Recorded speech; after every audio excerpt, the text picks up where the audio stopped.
جہنم ہی تھا، میں تو جاتا مجھے سرکار نے جانے نہ دیا۔ الحمدللہ رب العالمین والصلاة والسلام علی سید الانبیاء والمرسلین، اما بعد فاعوذ باللہ من الشیطان الرجیم، بسم اللہ الرحمن الرحیم۔ پڑھیے الصلاة والسلام علیک یا رسول اللہ وعلی آلک واصحابک یا حبیب اللہ۔ الصلاة والسلام علیک یا نبی اللہ وعلی آلک واصحابک یا نور اللہ۔ میرے میٹھے اور پیارے اسلامی بھائیوں اور مدنی چینل کے ناظرین، الحمدللہ عز و جل آج بلوچستان پاکستان کے مشہور شہر کوئٹہ میں ہم موجود ہیں، اور یہاں بڑی تعداد میں عاشقان رسول جمع ہیں، مختلف شعبہ زندگی سے تعلق رکھنے والے اسلامی بھائی جمع ہیں، سنتوں بھرے اجتماع کا سلسلہ ہے۔ رب کریم ہم سب کا جمع ہونا اپنی بارگاہ میں قبول فرمائے۔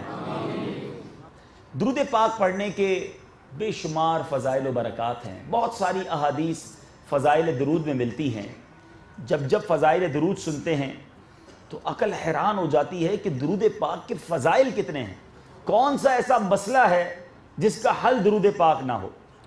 مگر بدقسمتی سے ہماری بہت بڑی تعداد درود پاک پڑھنے میں بڑی کنجوسی کرتی ہے۔ سارا دن فضول باتوں میں وقت دینے کے لیے ہمارے پاس ٹائم ہے، موبائل فون پر گھنٹوں باتیں کریں گے، مگر یہ میری زبان آپ کی زبان غور کریں، پورے دن میں کتنی بار نبی پاک علیہ الصلوۃ والسلام کا نام لیتی ہے، کتنی بار ہم ذکر کرتے ہیں، درود پڑھتے ہیں۔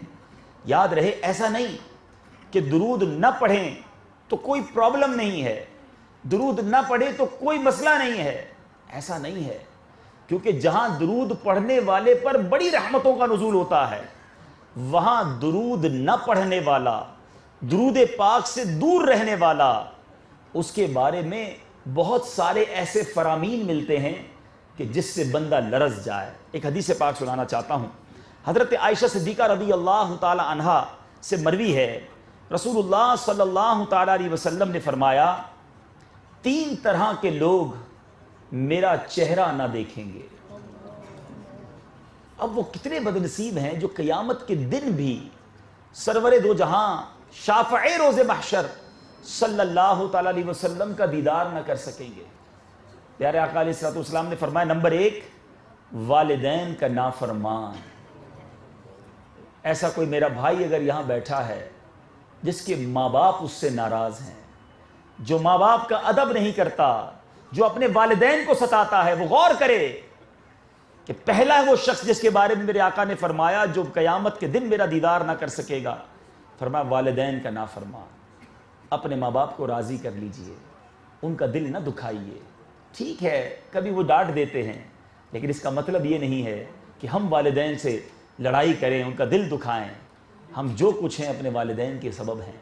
دوسری بات، پیارے آقا علیہ الصلوۃ والسلام نے فرمایا، دوسرا شخص فرمایا میری سنت کا تارک، یعنی میری سنت پر عمل نہ کرنے والا، سنت کو چھوڑنے والا، قیامت کے دن میرا چہرہ نہ دیکھ سکے گا۔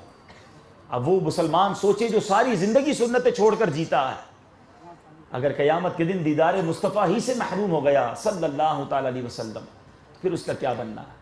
اور تیسرا بدنصیب کون ہوگا؟ میرے آقا فرماتے ہیں وہ شخص جس کے سامنے میرا ذکر ہو اور اس نے مجھ پر درود نہ بھیجا۔ تو نبی پاک کا ذکر بھی ہو اور درود نہ بھیجے، فرمایا کہ وہ شخص قیامت کے دن میرا چہرہ نہ دیکھ سکے گا، دیدار نہ کر سکے گا۔ تو جب سرکار دو عالم صلی اللہ تعالی علیہ وسلم کا نام نامی لیا جائے، ضرور درود پاک پڑھنا چاہیے۔ آئیے محبت کے ساتھ درود پاک پڑھ لیجئے، صلو علی الحبیب صلی اللہ تعالی علی محمد صلی اللہ علیہ وسلم۔ میرے میٹھے پیارے اسلامی بھائیوں، نبی پاک صاحب الاولاق صلی اللہ تعالی علیہ وسلم کی ذات والا تبار، وہ مبارک ذات ہے کہ آپ کے جس قدر کمالات بیان کیے جائیں، آپ کے جس قدر فضائل بیان کیے جائیں، آپ کے جس قدر اوصاف بیان کیے جائیں، ہمارے پاس الفاظ تو ختم ہو سکتے ہیں، ہمارا وقت تو ختم ہو سکتا ہے، مگر سرور دو عالم صلی اللہ علیہ وسلم کی تعریف و توصیف اور آپ کے کمالات کو کوئی بیان نہیں کر سکتا۔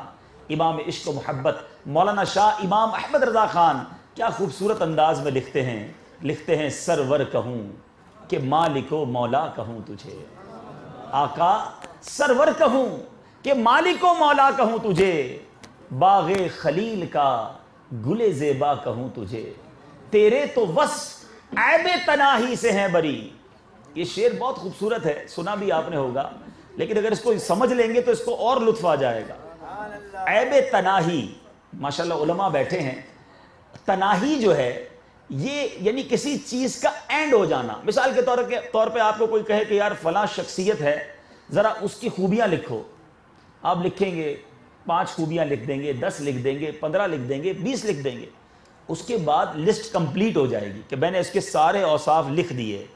امام عشق و محبت کیا بات لکھتے ہیں، کہتے ہیں جو ختم ہو جانا ہے نا کسی کے اوصاف کا، کسی کے کمالات کا، یہ بھی تو ایک عیب ہے نا کہ لسٹ کمپلیٹ ہو گئی۔ آقا آپ کی ذات وہ ہے کہ آپ کے اوصاف کوئی لکھنے بیٹھے وہ ختم ہی نہیں ہوتے ہیں، یہ عیب تناہی بھی نہیں ہے، تیرے تو وصف عیب تناہی سے ہیں بری، حیران ہوں میرے شاہ میں کیا کیا کہوں تجھے۔ پھر آخر کار خود ہی کہتے ہیں لیکن رضا نے ختم سخن اس پہ کر دیا، خالق کا بندہ خلق کا آقا کہوں تجھے۔ نبی پاک علیہ الصلوۃ والسلام کے معجزات، پیارے آقا علیہ الصلوۃ والسلام کے کمالات ایسے ایسے ہیں، عقلیں حیران ہو جاتی ہیں۔ مگر ہو سکتا ہے کہ کوئی یہ سمجھے کہ سرکار علیہ الصلوۃ والسلام کو رب نے اتنے معجزات عطا کیے کہ پیارے آقا جو چاہتے اپنے رب کی عطا سے وہ کر لیتے۔ لیکن آپ کو جان کر شاید یہ حیرت ہوگی، بہت سارے یہاں موجود اسلامی بھائی بھی اور مدری چینل کے ناظرین بھی نہ جانتے ہوں کہ میرے آقا علیہ الصلوۃ والسلام فزیکلی بھی، یعنی جس کو آپ کہیں کہ اپنی جسم کے لحاظ سے بھی میرے آقا بہت طاقتور تھے، یعنی فزیکلی بھی بہت پاورفل تھے، یعنی جس کو کہتے ہیں نا کہ بڑا طاقتور ہے، بڑا اس کے اندر جناب ہمت ہے، طاقت ہے، اور اس سے کوئی مقابلہ نہیں کر سکتا۔ ایک تو معجزات تھے، اشارہ فرماتے چاند 2 ٹکڑے ہو جاتا، اشارہ فرماتے درخت زمین کو چیرتے ہوئے آ جاتا، یہ الگ کمالات تھے۔ مگر فزیکلی جسمانی طور پر نبی پاک علیہ الصلوۃ والسلام کتنے پاورفل تھے، اس کی چند میں انشاءاللہ واقعات سناؤں گا۔ اور میں یہ واقعات آج کیوں سنانا چاہتا ہوں، یہ میں انشاءاللہ ان واقعات کو سنانے کے بعد آپ کو بتاؤں گا۔ نبی پاک علیہ الصلوۃ والسلام جہاں طاقتور تھے وہاں بہت بہادر بھی تھے۔ شجاعت کا عالم یہ تھا، دنیا میں جب بھی شجیع یعنی کسی بہت زیادہ بہادر کی بات کی جائے اسلام میں تو ایک شخصیت کا نام ضرور لیا جاتا ہے، اور وہ ہے اسد اللہ، اللہ کا شیر مولا علی کرم اللہ تعالی وجہ الکریم۔ حضرت علی کی بات ضرور ہوتی ہے کہ شجاعت بڑے بہادر تھے، مگر خود مولا علی کیا فرماتے ہیں، مولا علی کرم اللہ تعالی وجہ الکریم راوی ہیں، فرماتے ہیں کہ جب لڑائی خوب گرم ہوتی، جنگ کی شدت دیکھ کر بڑے بڑے بہادر گھبرا جاتے، اس وقت ہم لوگ رسول اللہ صلی اللہ علیہ وسلم کے پہلو میں آ کر اپنا بچاؤ کیا کرتے تھے۔ سرکار دو عالم صلی اللہ علیہ وسلم ہم سب لوگوں سے زیادہ آگے بڑھ کر دشمنوں کے بالکل قریب پہنچ کر جنگ کیا کرتے۔ ہم لوگوں میں سب سے زیادہ بہادر وہ شمار کیا جاتا جو جنگ میں رسول پاک صلی اللہ علیہ وسلم کے قریب رہ کر دشمنوں سے لڑتا تھا، یعنی ان کے ساتھ کھڑا ہونا آسان نہیں تھا، بالکل لیڈ فرام دا فرنٹ کا کردار ادا کرتے۔ اور شجاعت کا یہ عالم، اے میرے میٹھے اور پیارے اسلامی بھائیوں، حضرت عبداللہ ابن عمر رضی اللہ تعالیٰ عنہ فرمایا کرتے کہ حضور پاک صلی اللہ علیہ وسلم سے زیادہ بہادر اور طاقتور، سخی اور پسندیدہ میری آنکھوں نے کبھی کسی کو نہیں دیکھا۔ اب رسول پاک صلی اللہ علیہ وسلم فزیکلی کتنے اسٹرانگ تھے، آپ کے بازوؤں میں، آپ کے جسم میں کتنی طاقت تھی کہ ایک بار نبی پاک علیہ الصلوۃ والسلام اور صحابہ کرام، یہ غزوہ خندق کا موقع تھا، خندق کھودی جا رہی تھی، صحابہ کرام علیہ رضوان خندق کھود رہے تھے کہ اچانک ایک بہت بڑی چٹان سامنے آ گئی۔ صحابہ کرام علیہ رضوان نے اس پر بہت کوشش کی کسی طرح یہ چٹان ٹوٹ جائے۔ اچھا، غزوہ خندق کی وہ موقع تھا کہ جب مسلمانوں پر قحط بھی تھا، کھانا بھی نہیں تھا۔ جب صحابہ کرام علیہ رضوان نبی پاک علیہ الصلوۃ والسلام کے پاس گئے پیارے آقا علیہ الصلوۃ والسلام سے بھوک کی شکایت کر کے ایک صحابی نے کہا یا رسول اللہ صلی اللہ تعالی علیہ وسلم پیٹ پہ پتھر بندھا ہوا ہے. نبی پاک نے اپنا کرتا اٹھایا تو میرے آقا کے پیٹ پر 2 پتھر بندھے ہوئے تھے. اچھا جب بھوک لگی ہو نا ویسے ہی پاور نہیں رہتی, ویسے ہی بندہ جو ہے وہ کوئی مشقت کا کام نہیں کر سکتا. ایسے عالم میں عرض کی یا رسول اللہ تشریف لائیے, ایک چٹان ہے وہ نہیں ٹوٹ رہی. سرکار دو عالم صلی اللہ علیہ وسلم تشریف لائے, پھاوڑا اٹھایا, طاقت نبوت دیکھو, ایک بار کیا, ایک روایت کے مطابق ایک بار, ایک روایت کے مطابق 3 بار میرے آقا نے وار کیا, وہ پوری چٹان جو ہے بھر بھرے ریت کے ٹیلے کی طرح پاش پاش ہو گئی. اللہ نے وہ طاقت نبی پاک علیہ الصلوۃ والسلام کو عطا فرمائی. عرب کا ایک مشہور پہلوان, ہو سکتا ہے یہاں بھی کوئی باڈی بلڈر بیٹھے ہوں, یہاں بھی کچھ اس طرح کے مقابلے کرنے والے بیٹھے ہوں. عرب کا ایک مشہور پہلوان جس کا نام رکانہ تھا, نبی پاک علیہ الصلوۃ والسلام کا اس کے سامنے سے گزر ہوا. میرے آقا علیہ الصلوۃ والسلام نے اس کو بھی اسلام کی دعوت پیش کی کہ تم ایمان لے آؤ. اب وہ پہلوان تھا نا, پہلوانوں کی باتیں دوسری ہوتی ہیں. وہ پہلوان کیا کہتا ہے, کہتا ہے کہ ٹھیک ہے اگر آپ مجھ سے کشتی لڑیں اور مجھے پچھاڑ دیں تو میں ایمان لے آؤں گا. اب وہ کونین کے والی ہیں, نبی رحمت ہیں, مبلغ ہیں, دین کی دعوت دینے والے, وہ سامنے پہلوان کہتا ہے چیلنج ہے, اگر آپ مجھے پچھاڑ دیں تو میں آپ کو جو ہے میں ایمان لے آؤں گا. اب نبی پاک علیہ الصلوۃ والسلام تیار ہو گئے, وہ ہیوی ویٹ چیمپئن ہوگا اس زمانے کا. اب چیلنج ہو گیا, پتہ نہیں کیا منظر ہوگا, صحابہ کرام نے گھیرا لگایا ہوگا. نبی پاک علیہ الصلوۃ والسلام نے اس کے ساتھ کشتی کا ارادہ کیا. میرے آقا علیہ الصلوۃ والسلام نے اس کو اٹھایا اور اٹھا کر پہلی باری میں پٹک دیا. وہ ہکا بکا رہ گیا, اس نے کہا یہ ہوا کیا میرے ساتھ. تو اب کہتا ہے کہ نہیں آپ دوبارہ کشتی لڑے میرے ساتھ, ونس مور, ایک اور بار لڑے. نبی پاک علیہ الصلوۃ والسلام نے دوسری بار اپنی پیغمبرانہ طاقت سے اسے اٹھایا اور اٹھا کر پٹک دیا. رکانہ کہتا ہے کہ اے محمد صلی اللہ تعالی علیہ وسلم, خدا کی قسم آپ کی عجیب شان ہے, آج تک عرب کا کوئی پہلوان میری پیٹھ زمین پر نہیں لگا سکا, مگر آپ نے دم زدن میں مجھے 2 بار زمین پر پچھاڑ دیا ہے. بعض مورخین نے کہا کہ رکانہ اسی وقت کلمہ پڑھ کر مسلمان ہو گیا, اور بعض نے کہا کہ فتح مکہ کے دن مسلمان ہوا. اب اس کا بیٹا تھوڑے عرصے کے بعد یزید بن رکانہ, باپ کا بیٹا بھی پہلوان, یہ پہلوانوں کی خاندان پہلوان ہوتے ہیں. اب اس کا بیٹا بھی پہلوان. کچھ عرصے کے بعد یہ 300 بکریاں لے کر سرکار دو عالم صلی اللہ علیہ وسلم کے پاس آیا اور آ کر چیلنج دیتا ہے, اے محمد صلی اللہ تعالی علیہ وسلم, آپ جو ہے مجھ سے کشتی لڑیں تو پھر میں جو ہے وہ مجھ سے کشتی لڑ کے مجھے پچھاڑ کر دکھائیں. پیارے آقا علیہ الصلوۃ والسلام نے ارشاد فرمایا اچھا ٹھیک ہے, میں نے تمہیں پچھاڑ دیا تو یہ بتاؤ بکریاں کتنی دو گے مجھے. تو کہتا ہے ٹھیک ہے اگر آپ نے مجھے پچھاڑ دیا میں 100 بکریاں دوں گا. نبی پاک علیہ الصلوۃ والسلام نے فرمایا چلو ٹھیک ہے. پیارے آقا علیہ الصلوۃ والسلام نے اس سے ہاتھ ملایا. دیر از نو فائٹ ایٹ آل. یہ ایسا نہیں ہوا کہ کوئی اس نے داؤ پیچ لگائے پھر کوئی ادھر سے داؤ پیچ, ناٹ ایٹ آل, ایسا ہوا ہی کچھ نہیں. حدیث کی کتابوں میں یہ الفاظ لکھے, پیارے آقا نے اس سے ہاتھ ملایا اور اٹھا کر اسے پٹک دیا. اچھا پہلوان جو ہوتا ہے نا, جس کو بڑا غصہ ہے, اس کو جلدی شکست بھی قبول نہیں ہوتی, کہتا نہیں ایک اور لڑائی ہوگی. اچھا اب کیا دو گے, دوسری 100 بکریاں دوں گا. کہا ٹھیک ہے چلو دوبارہ آ جاؤ. دوبارہ ہاتھ ملایا, پیارے آقا نے اٹھایا اسے پھر پٹک دیا. کہتا نہیں تیسری بار بھی لڑائی ہوگی. اچھا نبی پاک علیہ الصلوۃ والسلام نے فرمایا اب کیا دو گے. کہتا جو باقی 100 بکریاں وہ بھی دے دوں گا. اب کیا ہوا, اب پیارے آقا علیہ الصلوۃ والسلام نے پھر اس سے ہاتھ ملایا, اٹھایا اور اٹھا کر پٹک دیا. اب وہ بھی وہی الفاظ کہتا ہے, اے محمد صلی اللہ تعالی علیہ وسلم, سارا عرب گواہ ہے آج تک کوئی پہلوان مجھ پر غالب نہیں آ سکا, مگر آپ نے 3 بار جس طرح مجھے کشتی میں پچھاڑا ہے اس سے میرا دل مان گیا ہے. یقیناً آپ اللہ عز و جل کے نبی ہیں. کلمہ پڑھا اور دامن اسلام میں آ گیا. اب میرے آقا کی شان دیکھو, 300 بکریاں انعام میں ملی تھی نا, تحفہ ملا تھا. نبی پاک علیہ الصلوۃ والسلام مسلمان ہونے پر اتنے خوش ہوئے, اسے 300 بکریاں بھی واپس عطا فرمائی. اتنا دیا سرکار نے مجھ کو, اتنی میری اوقات نہیں, یہ تو کرم ہے ان کا, ورنہ مجھ میں تو ایسی بات نہیں. میرے آقا نے کوئی چیلنج کے لیے کشتی تھوڑی لڑی تھی, وہ تو خود ہی آیا تھا کہ میں 100 بکریاں انعام میں دوں گا. اب جو میں سمجھانا چاہتا ہوں اے کوئٹہ کے بلوچستان کے پیارے پیارے اسلامی بھائیوں, بعض اوقات ہمارے پاس بھی کبھی کوئی طاقت آ جاتی ہے. کچھ لوگ فزیکلی بڑے اسٹرانگ ہوتے ہیں, بڑے طاقتور ہوتے ہیں.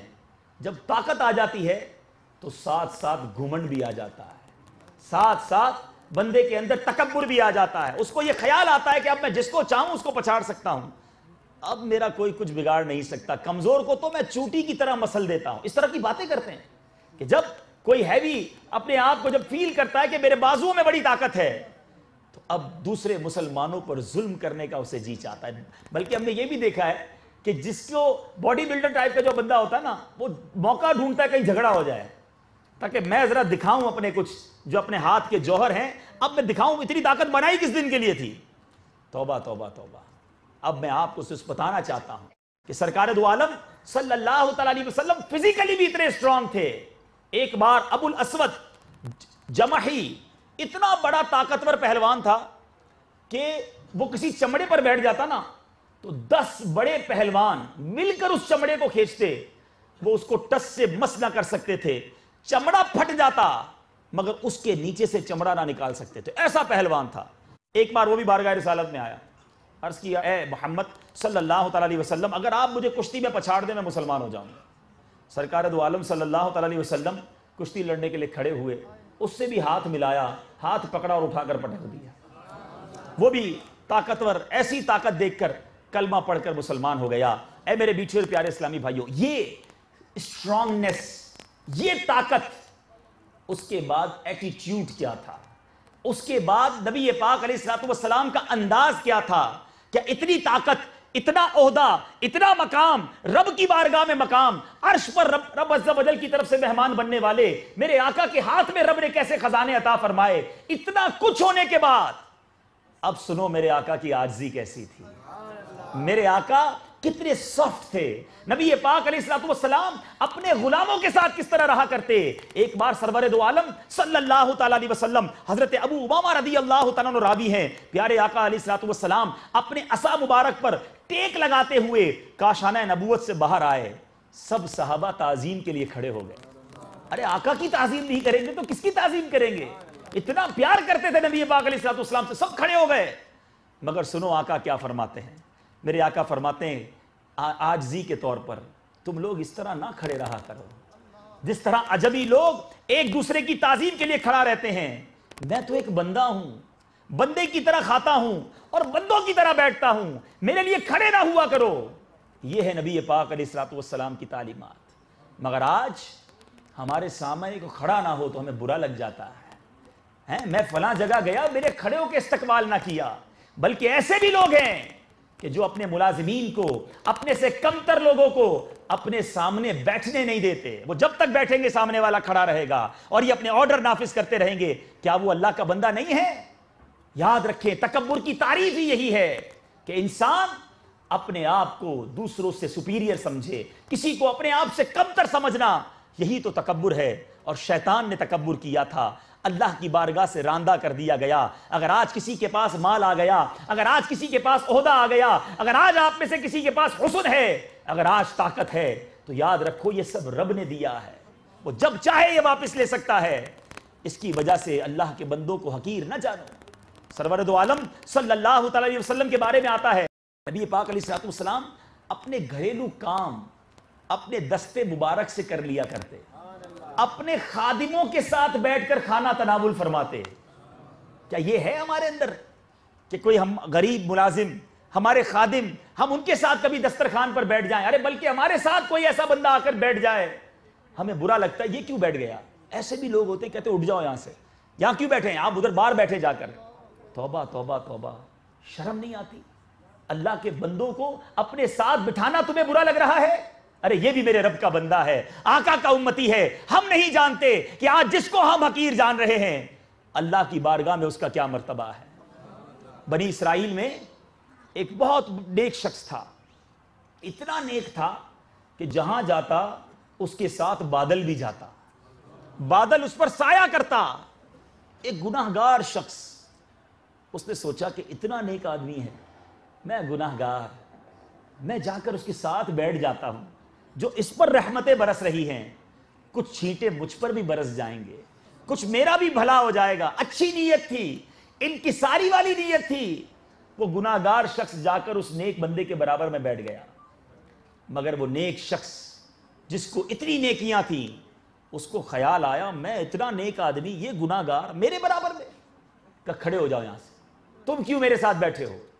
سوچے وہ لوگ جو اپنے ملازمین کو، جو کم تر لوگ جس کو سمجھتے اس کو اپنے ساتھ بٹھانا اپنی شان کے خلاف سمجھتے ہیں، اس نیک بندے نے کہا کھڑے ہو جاؤ یہاں سے۔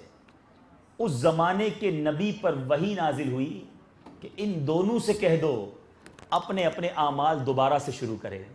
جو گناہگار تھا اس کی عاجزی کی وجہ سے اس کے سارے گناہ معاف کر دیے گئے، اور جو نیک تھا اس کے تکبر کی وجہ سے اس کی ساری نیکیاں برباد کر دی گئی۔ اور جب وہ گناہگار اٹھ کر گیا نا، اس جو سایہ بادل کرتا تھا وہ بادل بھی اس کے ساتھ چلنا شروع ہو گیا۔ یہ ہے عاجزی کی برکت اور وہ ہے تکبر کا نقصان۔ اے نبی پاک علیہ الصلوۃ والسلام کے ماننے اور چاہنے والوں، ہم آپس کی دشمنیوں میں رہ گئے، ہم آپس کی لڑائیوں میں رہ گئے، ہم قبائل ایک دوسرے سے لڑنے میں رہ گئے، ہم مسلمانوں کو حقیر جاننے میں رہ گئے۔ اگر ہم سب ایک دوسرے سے پیار کریں، ہم سب ایک دوسرے سے محبت کریں، ارے میرے آقا اپنے خادمین کے ساتھ دسترخوان پر بیٹھ کر نوالے کھایا کرتے۔ میرے آقا تو عربی ہیں نا، ہاشمی ہیں، مگر حبشی آتے، افریقن آ کر ایک غلام کہتا ہے، حبشی غلام، یا رسول اللہ صلی اللہ علیہ وسلم میرے گھر آئیے، آپ کو دعوت دیتا ہوں، اور میرے پاس پرانی سی چربی ہے، تھوڑی کھجوریں ہیں، آقا کیا میرے گھر آئیں گے؟ ہیں عربی آقا، فرشتوں کے آقا، رسولوں کے آقا، رب کے حبیب، ارے کون سا مقام تھا جو میرے آقا کو حاصل نہیں؟ میرے آقا اس حبشی غلام کے گھر تشریف لے جاتے ہیں، اس نے مینیو بھی بتا دیا، اس نے بتایا کیا کھلاؤں گا، مگر یہ ہے عاجزی، یہ ہے ان کی تعلیمات۔ آج ہمیں کوئی غریب بلائے، ہم کہتے ہیں میرے پاس ٹائم نہیں، امیر بلائے تو پہلے پہنچ جاتے ہیں۔ ارے غریبوں کے پاس جاؤ، وہ دل سے دعا دیں گے، وہ یاد رکھیں گے کہ یہ صاحب میرے پاس بھی آئے تھے، ان کے ساتھ بیٹھ کر کھانا کھائیے، کبھی کسی غریب کو سینے لگا کر پوچھو تمہاری طبیعت کیسی ہے۔ ارے امیروں سے تو ہر کوئی پوچھتا ہے آپ کی طبیعت کیسی ہے، جن کو کوئی نہیں پوچھتا آپ انہیں پوچھیے، جب وہ دل سے دعا دیں گے آپ کا بیڑا پار ہو جائے گا، آپ کی مشکلیں آسان ہو جائیں گی۔ مسلمانوں کے لیے اچھا سوچئے، اپنے دل کو نرم کیجئے، اپنے دل سے تکبر کو نکال پھینکیے۔ ایک حدیث پاک میں بھی بچپن سے سن رہا ہوں، آپ نے بھی سنی ہوگی، کہ جس کے دل میں رائی کے دانے کے برابر تکبر ہوگا وہ جنت میں نہیں جائے گا۔ تکبر پال کر بیٹھے ہیں اور جنت کی خواہش رکھی ہے، نکالیے اپنے دل سے اس گھمنڈ کو۔ کبھی خاندان کی وجہ سے تکبر نہ کرنا، کبھی قبیلے کی وجہ سے تکبر نہ کرنا۔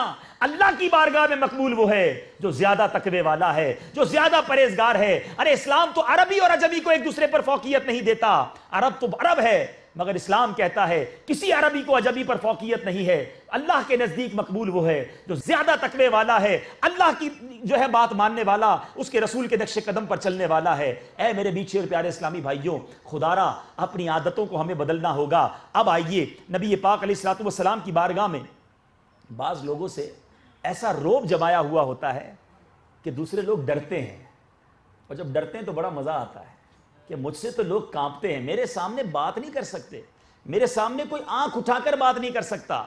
سرکار دو عالم صلی اللہ علیہ وسلم کے دربار میں ایک شخص حاضر ہوا، پیارے آقا کو دیکھا تو ہیبت طاری ہو گئی، لرزہ بر اندام ہو گیا۔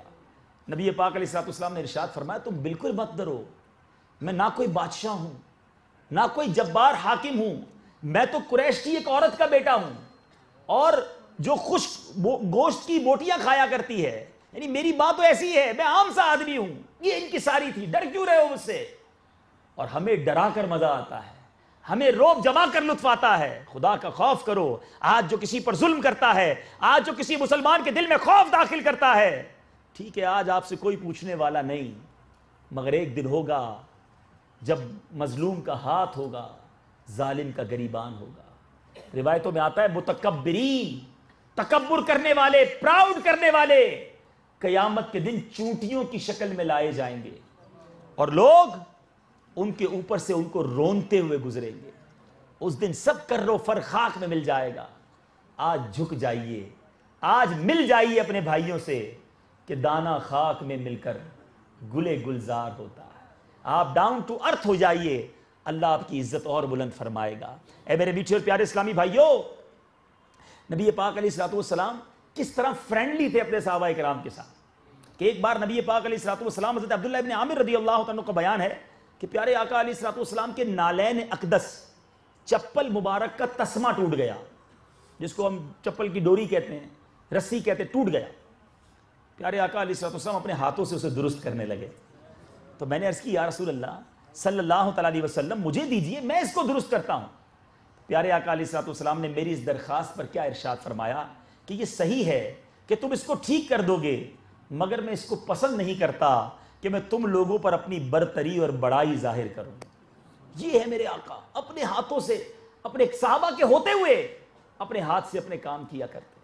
ہمیں اپنا ہاتھ سے کام کرنا اپنی شان کے خلاف لگتا ہے۔ کیا ہے؟ چیک کرو، کہیں ایسا تو نہیں کہ میں تکبر میں مبتلا ہو گیا۔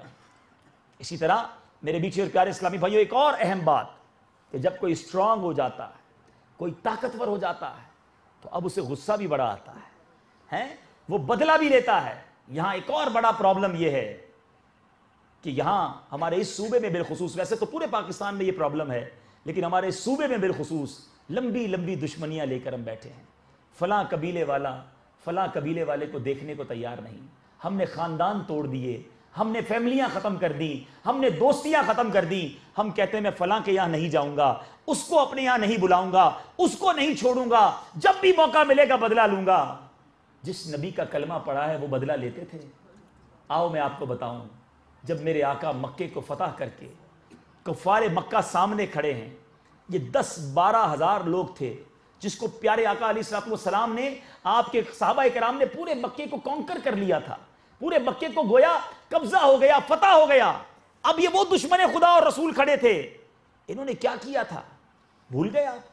ان لوگوں میں وہ لوگ تھے کہ جو بار بار آپ پر پتھروں کی بارش کر چکے تھے، وہ خون خوار بھی تھے جنہوں نے نبی پاک علیہ الصلوۃ والسلام پر بار بار قاتلانہ حملے کیے۔ ہاں وہ بے رحم اور بے درد بھی تھے جنہوں نے نبی پاک علیہ الصلوۃ والسلام کے دندان مبارک کو شہید کیا، آپ کے چہرے انور کو لہو لہان کیا تھا۔ وہ اوباش بھی تھے جو شرمناک گالیوں اور نبی پاک علیہ الصلوۃ والسلام پر بھپتیاں بھی کستے تھے۔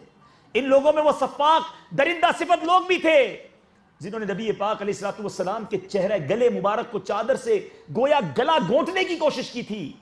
ان ظلم و ستم کے مجسموں میں وہ بھی تھے جنہوں نے آپ کی صاحبزادی حضرت زینب رضی اللہ تعالیٰ عنہ کو نیزہ مار کر اونٹ سے گرایا تھا۔ ان دشمنان رسول میں وہ لوگ بھی موجود تھے کہ جنہوں نے میرے میٹھے اسلامی بھائیوں، میرے آقا علیہ الصلوۃ والسلام کے پیارے چچا سیدنا حمزہ رضی اللہ تعالیٰ عنہ کو شہید بھی کیا۔ صرف شہید نہیں کیا، اس بے دردی سے مارا تھا کہ کان اور ناک کاٹ ڈالے، آپ کا کلیجہ نکال کر چبا گئے۔ ارے یہ سارے لوگ موجود تھے، صحابہ کرام کو شہید کرنے والے لوگ موجود تھے، حضرت بلال، حضرت صہیب، حضرت عمار، حضرت خباب، حضرت خبیب، حضرت زید بن دسنا کو رسیوں سے باندھ کر تپتے صحرا میں لٹانے والے بھی موجود تھے۔ سوچئے تو صحیح، کون موجود نہیں تھا؟ اور سارے لرز رہے تھے کہ آج پتہ نہیں کیسا بدلہ ہوگا، آج ہمارے بارے میں ڈیسیشن کیا ہوگا۔ نبی پاک علیہ الصلوۃ والسلام نے اس لشکر پر نظر ڈال کر پوچھا تھا، بولو کیا تمہیں معلوم ہے کہ آج میں تم سے کیا معاملہ کرنے والا ہوں؟ وہ سوچ رہے ہوں گے کہ آج ہماری بوٹیاں نچوا دی جائیں گی، ہمارے ٹکڑے ٹکڑے کر دیے جائیں گے۔ وہ لرزتے ہوئے کانپتے ہوئے کہتے ہیں کہ حضور آپ کرم والے بھائی اور کرم والے باپ کے بیٹے ہیں۔ نبی پاک علیہ الصلوۃ والسلام نے اس دن وہ تاریخی اعلان فرمایا، میرے آقا نے فرمایا لا تثریب علیکم اليوم فاذهبوا انتم الطلقاء، آج تم پر کوئی الزام نہیں، جاؤ تم سب آزاد ہو۔ سب کو آزاد کر دیا۔ میرے میٹھے اسلامی بھائیوں، تاریخ حیران ہے کہ یہ کون سی معافی تھی کہ وہ دشمن جان کے پیاسے سامنے موجود تھے، وقت تھا بدلہ لینے کا، بدلہ نہ لیا، سب کو معاف کر دیا۔ مگر وہ تاریخی معافی رنگ کیا لائی؟ اگر آپ اس کے آفٹر ایفیکٹس پر غور کریں تو آج تک فتح مکہ کے بارے میں ہم یہاں تک تو سنتے ہیں کہ پیارے آقا نے سب کو معاف کیا۔ جب معاف کیا اس کے بعد ہوا کیا؟ وہ اتنا خوبصورت اسپیکٹ ہے اس واقعے کا کہ یاد رکھیں، دشمنی جو ہے نا، وہ دشمنی بڑھاتی ہے، دشمنی وہ تباہی لاتی ہے۔ آپ ایک ماریں گے وہ دوسرا مارے گا، آپ چھپ کر جیئیں گے وہ بھی چھپ کر جیے گا، کب تک چھپ چھپ کر جیو گے؟ میرے آقا علیہ الصلوۃ والسلام نے جب معاف کیا وہ زارو کتار رونے لگے جب یہ کرم نوازی دیکھی. بڑے بڑے سرداران قریش کلمہ پڑھ کر مسلمان ہو گئے. یہ وہ بات ہے، معافی کر کے اپنا بنا لیا، معافی کر کے اسلام میں داخل کر لیا.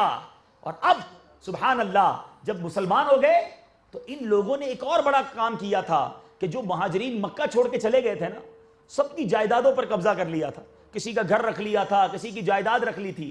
تو اب وقت آیا کہ مہاجرین کو یہ امید ہوگی کہ اب یہ ساری ہماری پراپرٹی واپس ملے گی. سبحان اللہ. نبی پاک علیہ الصلوۃ والسلام نے ایک اور تاریخی اعلان فرمایا اور فرمایا کہ ایسا کرو، آپ اپنی ساری جائیدادیں خوشی خوشی ان مکے والوں کو تحفے میں دے دو.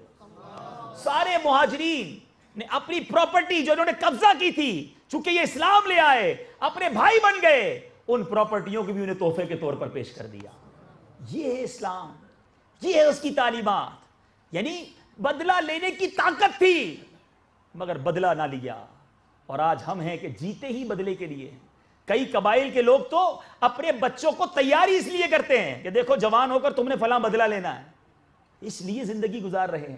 ارے ہم تو دنیا میں آخرت بہتر کرنے آئے تھے، یہ بدلے لینے نہیں آئے.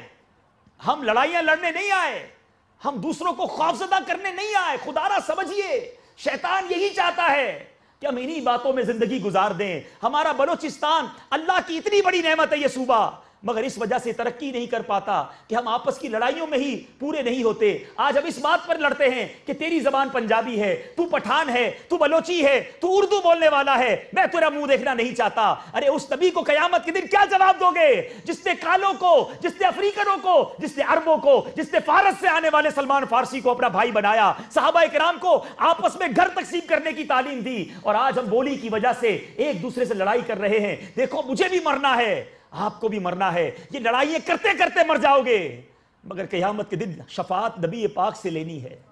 اگر یہ کہہ کر میرے آقا نے دور کر دیا کہ جاؤ میں تمہاری شفاعت نہیں کرتا، تم میرے ہی امتیوں سے نفرت کرتے تھے، تم میرے ہی امتیوں کو برا بھلا کہتے تھے، تمہاری بولی والا نہ تھا اس لیے تم اسے مارتے تھے، اسے اپنے قریب نہیں آنے دیتے تھے. یہ اسلام کی دعوت نہیں میرے میٹھے اور پیارے اسلامی بھائیوں.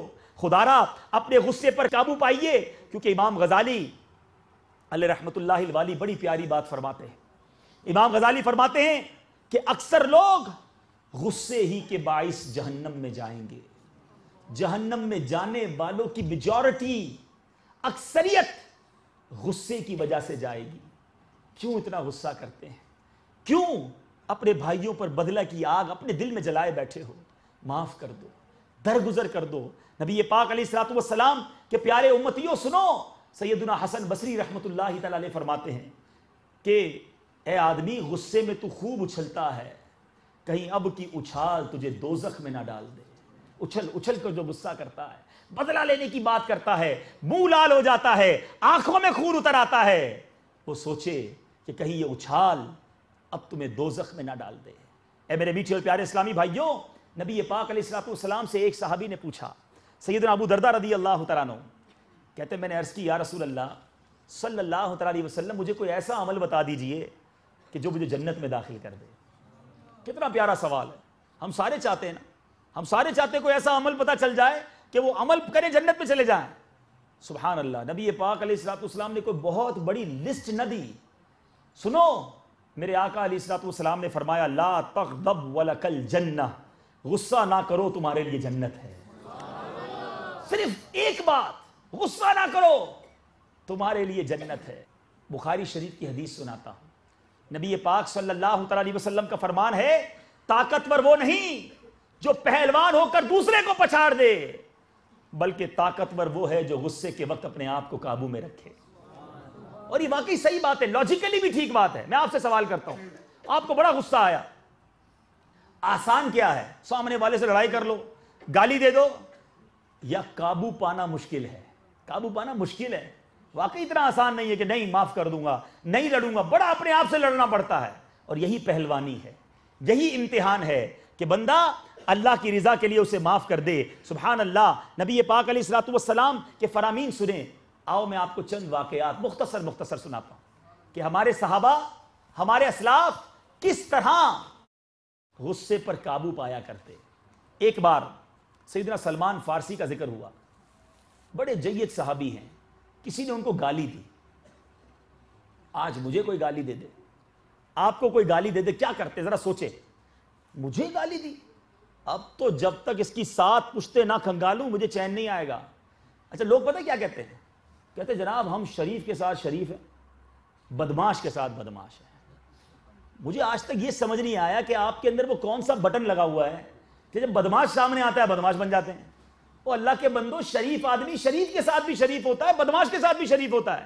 سرکار دو عالم صلی اللہ تعالی علیہ وسلم نے گالیاں سن کر دعائیں دی, پتھر کھا کر دعائیں دی. بدماش کے ساتھ بھی شریف آدمی تو شریف والا ری ایکشن کرے گا نا. سلمان فارسی رضی اللہ تعالیٰ عنہ کو گالی دی. سوچتے جاؤ اگر ہمیں کوئی گالی دیتا ہم کیا کرتے. وہ کیا کہتے ہیں سنو, کہتے ہیں اگر بروز قیامت میرے گناہوں کا پلہ بھاری ہے, یعنی میرے گناہ زیادہ ہیں, تو جو تو نے کہا میں تو اس سے بھی زیادہ بدتر. اور اگر میری نیکیوں کا پلڑا بھاری ہے, یعنی میرا رب مجھ سے راضی ہو جائے گا, تو جو تو نے مجھے گالی دی ہے مجھے اس کی کوئی پرواہ نہیں ہے. کیا شاندار جواب ہے. اب ایک اور بار سیدنا امیر المومنین ابو بکر صدیق رضی اللہ تعالیٰ عنہ, افضل البشر بعد الانبیاء بالتحقیق, سب سے افضل بشر ہے انبیاء کے بعد. آپ کو ایک شخص نے گالی دے دی. اب سوچے, ہم بولے میں سردار مجھے گالی دی اس لیے غصہ آیا, میں جناب اپنے علاقے کا چودھری مجھے گالی دی اس لیے غصہ آیا, میں اتنی بڑی شخصیت اس نے میرے سامنے زبان درازی کی میں اس لیے قابو نہیں پا سکا. ارے میں اور آپ ہم سب کی عزتیں سیدنا ابو بکر صدیق رضی اللہ تعالیٰ عنہ کے نالین پر لگنے والی مٹی پر قربان. ہماری حیثیت کیا ہے؟ وہ یار غار بھی ہیں, آج یار مزار بھی ہیں. ان کو گالی دی. سیدنا صدیق اکبر کیا کہتے ہیں سنو, فرماتے میرے تو اس طرح کے اور بھی عیوب ہیں جو اللہ تعالیٰ نے تجھ سے پوشیدہ رکھے. کیا ہی کساری تھی, جو تو نے مجھے برا بھلا کہا, میرے تو اس سے بھی زیادہ عیوب ہے جو تجھے پتہ ہی نہیں ہے. اور ہم ہیں کہ صبر ہی نہیں آتا, لڑائی کے لیے ہر وقت گویا تیار بیٹھے ہیں. ایک شخص نے حضرت سیدنا شعبی رضی اللہ تعالیٰ عنہ کو گالی دی. آپ نے فرمایا اگر تو سچ کہتا ہے, یعنی جو تو نے مجھے برا بھلا کہا ہے, تو اللہ عز و جل میری مغفرت فرمائے, اور اگر تو جھوٹ کہتا ہے میں ایسا نہیں تو اللہ تیری مغفرت فرمائے. کیسے لوگ تھے, فوراً ٹھنڈا کر دیا معاملہ, اور ہم لڑائی کے لیے تیار ہو جاتے ہیں. اے میرے میٹھے اور پیارے اسلامی بھائیوں, آج اپنے گھر والوں کو جو سزا دیتے ہیں, آج اپنے جو بیوی بچوں کو گالیاں دیتے ہیں, ان کی غلطی پر انہیں مارتے ہیں, آج اپنے ملازمین کو مارتے. سنو, حضرت ابو مسعود انصاری کہتے ہیں میں اپنے غلام کی پٹائی کر رہا تھا, اپنے پیچھے سے میں نے آواز سنی, اے ابو مسعود تمہیں علم ہونا چاہیے کہ تم اس پر جتنی قدرت رکھتے ہو اللہ اس سے زیادہ تم پر قدرت رکھتا ہے. کہتے میں فوراً میں نے مڑ کر دیکھا تو یہ آواز جس کی تھی وہ رسول پاک صلی اللہ علیہ وسلم. میں نے کہا یا رسول اللہ, یہ اللہ کی رضا کے لیے آزاد ہے. پیارے آقا علیہ الصلوۃ والسلام نے فرمایا اے ابو مسعود اگر تم ایسا نہ کرتے تو دوزخ کی آگ تمہیں جلاتی. اے ملازمین پر ہاتھ اٹھانے والوں, ٹھیک ہے وہ غریب ہے کچھ نہیں کر سکتا آپ کا, مگر ہم نہیں جانتے اللہ کی بارگاہ میں اس کا مرتبہ کیا ہے, وہ دکھی ہو گیا. آپ نے یہ تو سنا ہوگا نا حقوق العباد کا معاملہ, کہ جب تک بندہ معاف نہیں کرتا اس وقت تک رب بھی معاف نہیں کرتا. نہ توڑو کسی کا دل, نہ کرو کسی پر ظلم. ٹھیک ہے اگر کسی نے آپ کے ساتھ برا کر دیا معاف کر دو, کیونکہ اللہ تعالیٰ معاف کرنے والوں کو پسند کرتا ہے. اے میرے میٹھے اور پیارے اسلامی بھائیوں, میں اور آپ سب یہ چاہتے ہیں کہ ہمارا قیامت کے دن حساب نہ لیا جائے, کیونکہ حساب ہوا تو ہمارے پاس تو کوئی جواب نہیں. اکاؤنٹیبلٹی ہوئی تو ہم تو پھنس جائیں گے. ہم فقط اللہ کی رحمت کے امیدوار ہیں. سیدنا مالک بن دینار رضی اللہ تعالیٰ عنہ, آپ کے پڑوس میں ایک مجوسی رہتا تھا, آگ کی پوجا کرنے والا, اور وہ ڈیلیبریٹلی دانستہ طور پر جان بوجھ کر آپ سے بغض کی وجہ سے پرنالے سے گندگی روز پھینکتا آپ کے گھر میں. ہمارے دروازے پر کوئی پڑوسی کا بچہ کچرے کی تھیلی تو رکھ جائے, غلطی سے رکھ جائے بیچارہ, اب ہم نے اس کا جو حال کرنا ہے, ارے کوئی بات نہیں اگر غلطی ہو گئی ہے تو ایک بار پیار سے سمجھا دیں, آپ خود اٹھا کے ڈسٹ بن میں ڈال دیں. نہیں ہمارا تو کام ہی لڑنا ہے, رکھی کیسے تھیلی میرے گھر کے آگے, یہ کچرا آیا کدھر سے. حضرت مالک بن دینار کیا کرتے تھے, آپ خاموش رہتے. ایک بار اس سے رہا نہیں گیا, یار میں روز گندگی پھینکتا ہوں, کوئی دن تو لڑنے آئے, کوئی دن تو رپلائی.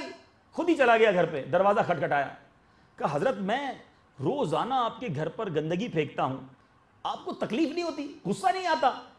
آپ نے کیا فرمایا, مجھے غصہ تو آتا ہے مگر میں پی جاتا ہوں.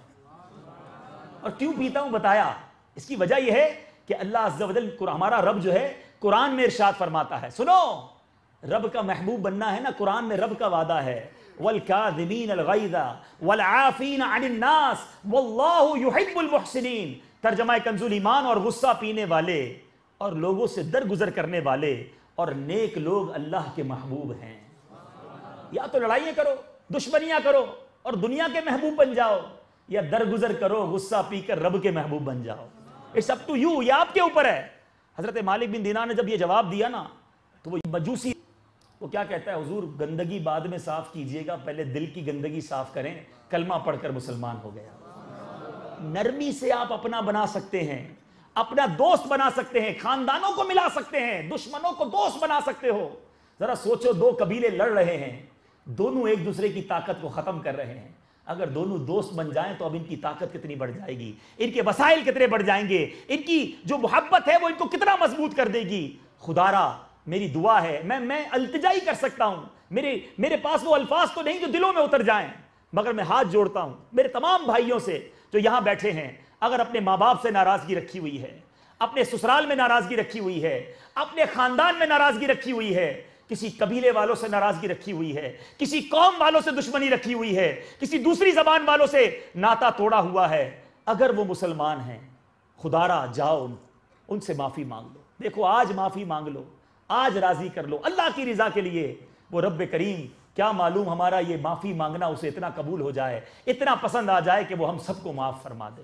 تو نیت کریں انشاءاللہ اپنے دل میں آج کے بعد کسی کے لیے نفرت نہیں رکھوں گا، اپنے دل میں آج کے بعد کسی سے دشمنی نہیں رکھوں گا. اللہ تعالیٰ جو ہاتھ اٹھا رہا ہے میرے مولا ان سب کا سینہ مدینہ بنا دے، ان سب کے دلوں میں عشق رسول کی شمع روشن کر دے. آپ محبت کو پھیلائیں، پھر دیکھیں زندگی کیسی بن جاتی ہے. یہی پیغام ہے ہمارا کہ محبتیں عام کریں، دلوں کو نرم کریں. نمازوں سے جو دور ہیں ان کو نماز کی طرف لے آئیں، جو مسجدوں سے دور ہو گئے ہیں ان کو مسجدوں کی طرف لے آئیں. میرے اعمال کا بدلہ تو جہنم ہی تھا، میں تو جاتا مجھے سرکار نے جانے نہ